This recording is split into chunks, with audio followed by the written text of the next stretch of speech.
So I got a question. Coming over here this morning, I noticed it was kind of cool and overcast. Yeah. Does that make the track faster? Or I've always heard that it's not as slick and... Yeah, usually, you know what, on a cooler day you're going to be faster. You know, the engines like it a whole lot more.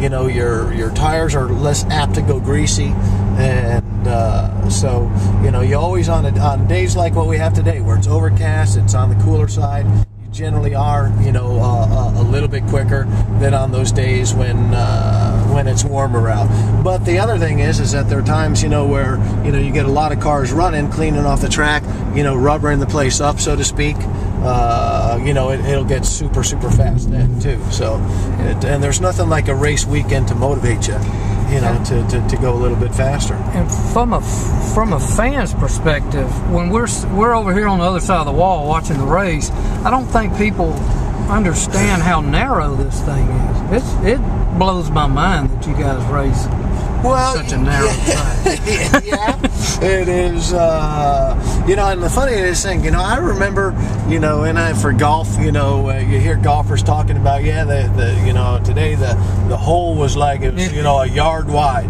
you know, really big, you know, hole, because they're just hitting everything. And the same happens with racetracks. You know, when you're out here, you feel it's very wide, but you got to remember that when we're out and we're racing, you know, we're not dealing with feet, we're dealing with inches. Okay, we're dealing with, you know, surgeon-like precision when we come through our corners, and you know, you'll see guys, and you know, your good guys are, you know, repeating themselves so well, hitting the brakes at the same point. I mean, within a foot or two every time, coming through a corner like we are right now, coming through turn 6, and every single time their right side tires being right next to that curb, using everything, you know, so precisely.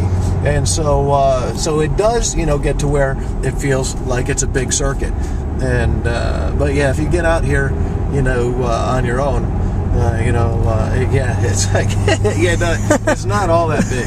Well, and so coming out of turn 7 there, I guess that's critical as far as getting set up to get the speed you want down this back straightaway. Anytime you have a tight corner leading onto a long straightaway, yeah, very important, because you know that speed that you carry out of that corner is going to multiply itself down the straightaway.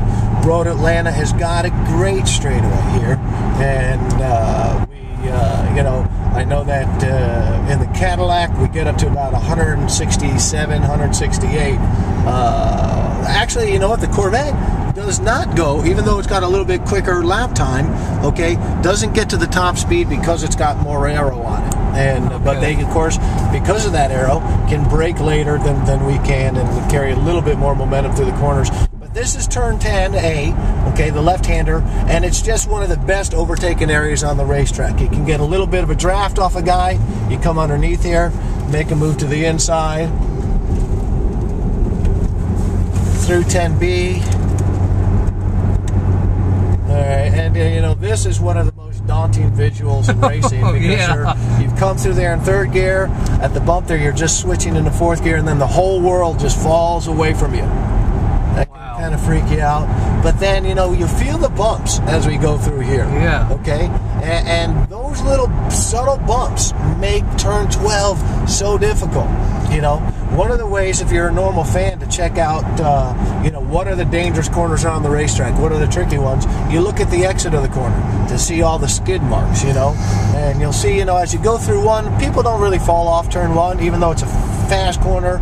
In the Vette and the Cadillac, your 6th gear, dropping down to 5th, carrying your momentum through here.